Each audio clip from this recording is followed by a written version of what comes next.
I'm Aastha Gupta. I'm an assistant professor at Western Illinois University. I hope you're able to see my screen. Okay. Thank you so much for giving me the opportunity to present my research paper on this platform. This was my job market paper, and I recently revised it thoroughly. So I would really appreciate everyone's comments and suggestions before I move forward with submitting it to a journal. So the paper is titled Regulating the Influencers Who Gains from FTC Regulation. Now, who are really these influencers?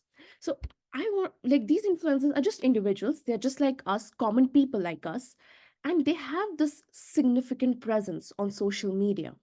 They have a lot of fan following. Um, Now, they're known to have an expertise on in a particular field, and they have their subject matters in a niche content. Now, they are primarily active on social media platforms such as Instagram, YouTube, etc. So, most of you must be active on these platforms and maybe followers yourself of these influencers. So, you will come across posts where people are either promoting influencers promoting these beauty products or like some food delivery services.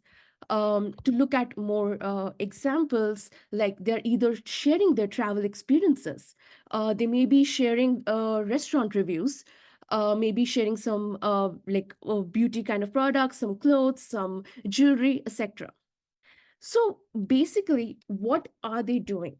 They are offering their expert product reviews which are kind of interest to their followers. They have a fan following. They know that their followers are into certain products, type of products, and they want to provide their expertise. Tell them that, hey, we use this product. This is my review of it. Now, product reviews, you would see either they are positive. For example, this person on YouTube is writing a very good review, positive review about iPhone 12 Pro Max. Similarly, you would see that there are negative reviews also of the same product. As you can see, another influencer is giving out a very negative review here. So you would come across any of these two reviews. Now, sellers, they have an incentive to promote their products through these influencers because these influencers have an audience. Their followers is actually the seller's targeted audience, so it makes sense for them to use them and to promote their products through their platform. Now, influencers, they of course integrate such endorsements and sponsorships into their product reviews. Such form of advertising, it's known as native advertising because of course it's within a review and it's not known that it is actually a promotion. It is actually found to it has been empirically shown that it increases product visibility, it boosts sales. What are the main reasons why it actually does so? Why is it so effective? And why is that this industry is growing continuously? So, first reason is the reach. These influencers, they actually have their own network, which is like a local network of followers. And because whenever they are promoting a product and giving its review, it helps in strategic diffusion of information into these local networks. Second is trust. These followers are trusting influencers' opinion because whenever I see, like, for example, if I see a traditional advertisement on a billboard or a TV ad, it's mostly by celebrities. And I don't feel like consumers, they don't think of them as more genuine. However, when I see an influencer who is a common person like me, I can resonate more with them. I can trust that, okay, this was their experience with the product, so it must be true. So there's that trust which has formed. Lastly, engagement. So influencers review, they can spark conversations, they can engage them, and they're also shown to strongly influence the perception of the followers. So this, because of these three main reasons, this sort of native advertising is extremely popular and is just growing and is expected to grow in the coming years. Now, for example, let me show you an example of how what is a paid advertisement and what is an independent product review. In this one, you would see the influencer is posting a review about some serum and is has tagged the brand, is also giving out like a discount code which is personalized. So this is actually a paid product review versus this review, which is actually an independent review, because here there is no mention, there is no personalized code, or there is no seller is not tagged here. So this is an independent review, a genuine review with no intervention of the seller. Within the paid advertisement, there are two types. That paid advertisement can either be disclosed or undisclosed. Here, I show that in this example, this advertisement is this post is actually advertised, and it is disclosed that yes, it's an ad. Versus a similar person, like also a fashion blogger, is actually like they have linked the seller in the profile, but they have not disclosed that it is actually a paid advertisement. This takes me to the issue with influencer advertising. Now, with any with any kind of advertising, even with the traditional forms, we there's always a possibility that the review or the advertisement is biased or inflated. This is also true for influence advertising. However, there is another level, another layer of deception in this case. That is that the consumers are not aware that this review is not genuine. It's actually sponsored most of the times. Whenever consumers are making this a decision, thinking that this was a genuine experience of the influencer with the product, this is forming another deeper versions of deception. Because of this, of course, FTC is taking action with it. But I would first like to, before I go into the policy response, I would like to give you some examples of some recent court cases. So one of the online retailer, Teaming Company, was found guilty of promoting its herbal tea products, and without any clinical evidence, was claiming that its products are lead to a weight loss, and they promoted their product through bunch of influencers, and they were found to be those were like, of course, false claims, and they were found guilty. Lord and Taylor were a fashion retailer. They promoted their products to various influencers again, but did not disclose that they were actually paid promotions. Similarly, Warner Brothers, they promoted their video games back in 2016, and they again did through the influencers, but did not disclose that they are paid at promotions. And all three were found guilty. Because of this, the policy responses that the FTC in United States, starting in November 2019, they require that the influencers have to disclose any relationship they have with the seller. And similar disclosure requirements are also now required by Canada and Europe. Let me talk briefly about what are the recommendation. So the FTC requires that it has to be clearly disclosed whether you have a financial relationship, or maybe you have some kind of a family relationship. Maybe you actually own the brand. So you have to disclose that. You cannot just, if you have kind of a sponsor tag, you have tagged the seller, that is not enough. It is an endorsement, and it has to be treated like an endorsement. You cannot just tag a seller. Of course, it should disclosure should be very prominent. It should and if it's very important is that it should not be ambiguous. Cannot be just like a collab or sp. No, it has to be something which is clearly saying that it's an advertisement, and it is not like hidden within a bunch of hashtags, and you don't have to like click more to actually see where it is. Now, in because of this regulation, just as an example, an influencer, before such a regulation was imposed, she is promoting this product, and it's like she has tagged the seller, and looks like gifted. Maybe she received a sample product from the seller. It kind of is suspicious, like we don't know whether it is paid for, but it looks like it's paid for. But after the regulation, the same influencer is now using the Instagram's like built-in a tool of saying that it's a paid partnership. The first thing she writes is ad, so that it cannot be missed, and is also writing sponsor.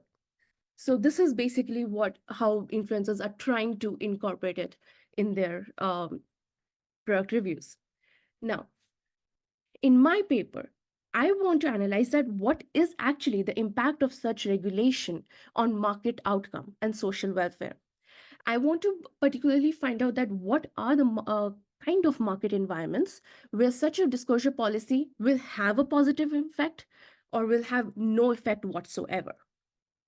Now, for this question, my focus is mainly on the influencer. The influencer is a person who has two kinds of relationships, two strategic interactions. One is with the seller, and one is with the buyers. With the seller, it is more into it generates revenue for them, but with the buyers, it is a continued audience. It's like a follower base. They need to maintain both the relationships at the same time to be successful. While so it's kind of like a trade-off that they're doing, that okay, with the sellers they have to generate revenue, but with the buyers it's kind of like, if I'm able to provide more genuine reviews, I have a much broader, like much bigger following in the future, which means more revenue in the future. So it's kind of like a trade-off they're facing. With that trade-off in mind, I want to find out what is the impact of disclosure on the influencer strategy. So my paper is making a clear comparison of the impact of disclosure in, like, when influencer is trying to maintain such two contradictory relationships at the same time. Now, the model in the model, first I have a single seller, and he is investing in the production process. In the production process, this process can be either be successful, which leads to a high quality product, or it can be a failure, which means it can lead to a low quality product. When the seller invests in this production process, he doesn't know what would be the result or what would be the outcome. So only when the consumer actually purchases and consumes the product, that's when the actual quality is realized. Now there are unit mass of rational buyers, each with a unit demand. The consumers have, for the low quality product, they have a homogeneous valuation V. For a high quality product, they have their valuation actually is uniformly distributed from V to 1 plus V. This is from the classic paper by Bagwell and Riordan. And the main reason being that there are people who might not, like, there's some people who just don't value quality at all, but there are some people who actually have some higher preference or higher valuation for higher quality. They all have a common prior belief that the product is of high quality with a certain the product is high quality with a certain probability. There's a single influencer who has the same prior beliefs. Now, how does the review process works? Now, the influencer is basically incurring some cost, C, to review the product quality. So this cost is basically the time and the effort they have put in to purchase the product, consume it, to kind of analyze the experience with the product. Their goal is to send a message. This message is basically the product review. It can either be zero, which means that they had a negative experience with the product and they are claiming that it is a low quality product. If m is equal to 1, they had a positive experience with the product, and through their message or review, they are claiming that it is a high quality product. Now, let me explain more about how this experience part it leads to the message. Now, basically, when they are trying to uh, uh, consume the product and evaluate its quality, it's basically based on their skill level. The skill level is their expertise in that subject matter. So I am defining that by S, which can go from anywhere from 0 to 1. 0 is extremely low level, like no skill whatsoever. They are not at all experts in the field. And 1 is that they are very high, like they are experts in the field, and their review will provide a very informative like message or information to the followers. I will give you one example that when S is equal to 0, it's kind of like, for example, like there is a influencer who's a gamer, and he proposed that, hey, I tried this video game, new video game. I liked it. I think you should all give a try. It says this is not at all informative, but think about same video game, but there is a very like an expert gamer, and he is actually giving a detailed analysis of each and every aspect of the game to the followers. And when they do that, they are kind of through that process, they're able to even persuade their followers to try it out. So like higher the skill level, higher is the informativeness of the message and also the persuasiveness of the message. So this actually skill level is denoting one aspect of the influencer's type, and that is a private information to this influencer. No one observes it. So it's basically determined by the nature, and everyone or no one like everyone other than the influencer do not um, observe it. They have a prior belief about the skill level, which they such beliefs are uniformly distributed over the interval 0 to 1. Now, once the followers, the buyers, they observe this message, they are able to update their beliefs about the product quality. Now, the influencers review, um, it actually generates an economic value for buyers because the buyers, they got some information from it. They were able to make, this was actually basically just a free advice for the buyers. They were able to incorporate it and make a better decision, which means that they actually had an increase in their utility post such after coming across this review.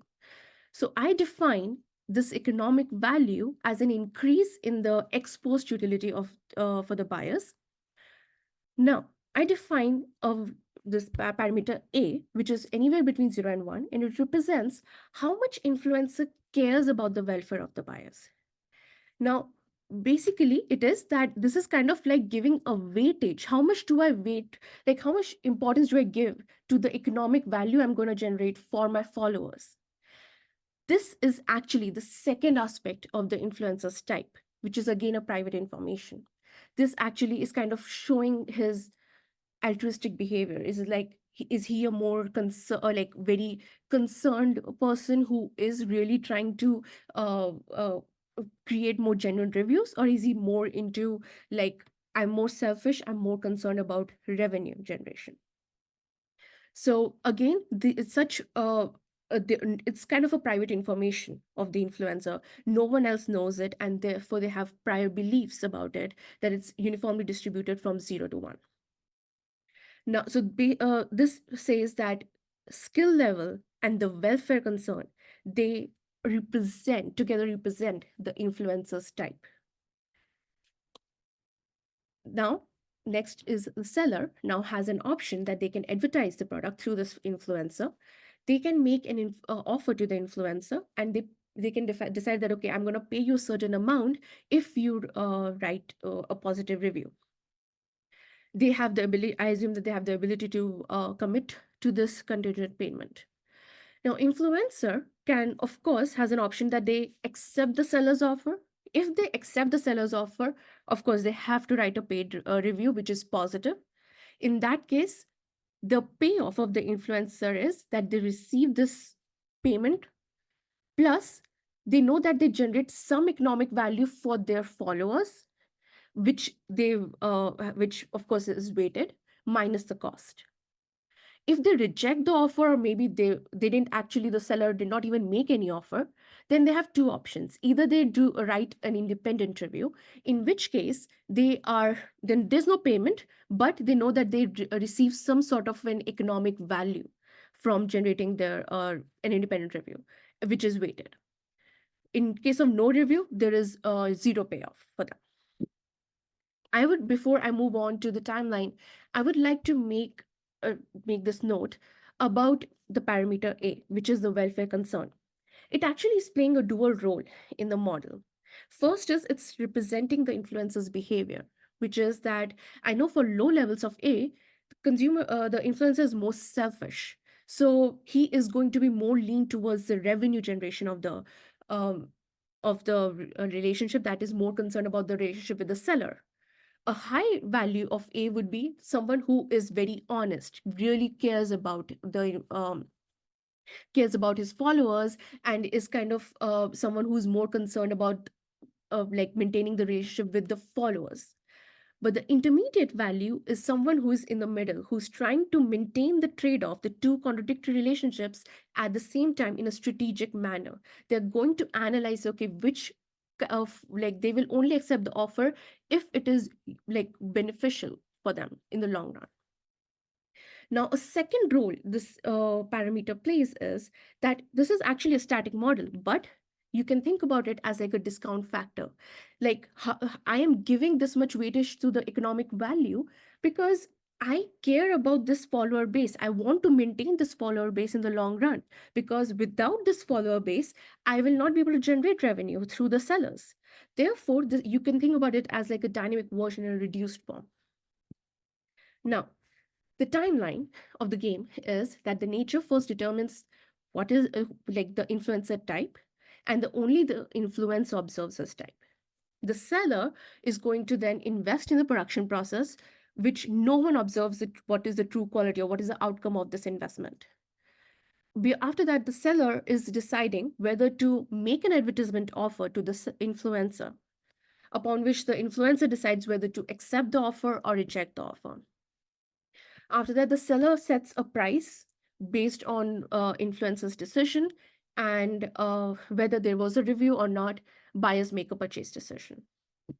Now, in the rest of the presentation, I will be focusing on the derivation of the market outcome without regulation and with regulation, using backward induction. My focus would be primarily on the economic intuition.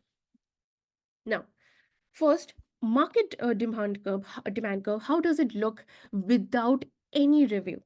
So without any review, the market demand curve is based on the prior beliefs. There is no Bayesian learning whatsoever, and there is a price set by the seller. Now, what if a negative review is generated by the influencer? In that case, the consumers, they observe a negative review and they're going to incorporate it. They will actually perceive that this product is actually a low quality, which means that the demand will shift down. When it shifts down, this amount of shift is actually dependent on the skill level of the influencer. Higher the skill level of the influencer, higher is the informativeness and the persuasiveness of this message, which means that higher would be the shift in this demand curve. And depending on the new demand curve, the new price is determined, which is going to be a lower price. Of course, higher the shift, higher will be the fall in the price.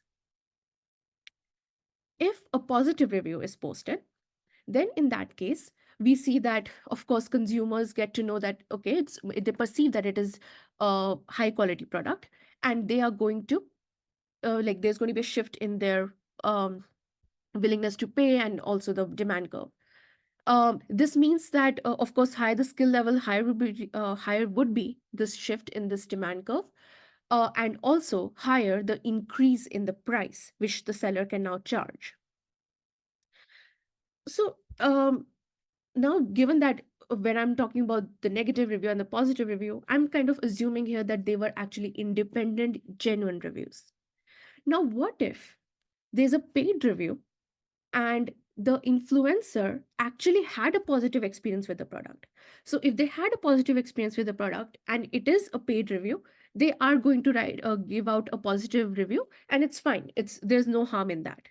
However, if the influencer had a negative experience with the product, they had a bad experience, but because they have accepted the seller's offer, they have to write a positive review, which means that despite a negative experience, they will be writing a positive review, which would shift the demand curve up. So the impact would be just like this, and we would see that there would be an increase in the price. If you notice, just if we focus on the consumers who were already purchasing the product, even before the review was posted, we see that these consumers have actually now paying higher for a low quality product which they value at this point. So now they have, in like it's a they already had a negative consumer surplus, but now it's even higher negative consumer surplus. Then the additional consumers who are now purchasing the product, they are actually kind of, they were already not purchasing the product and now they're purchasing at a very high price. They're that means they have a negative consumer surplus because they paid this much and the value of the product is at this level. This is to say that if there's a biased review, this actually shows the impact of such a biased review. This is a negative consumer surplus which such a biased review has generated, leading to a negative economic value from the message. Now, at this point, now that we have defined the sellers, we have defined how the buyers would be behaving, how the price is set up. Now, next, I want to move on to influencer strategy.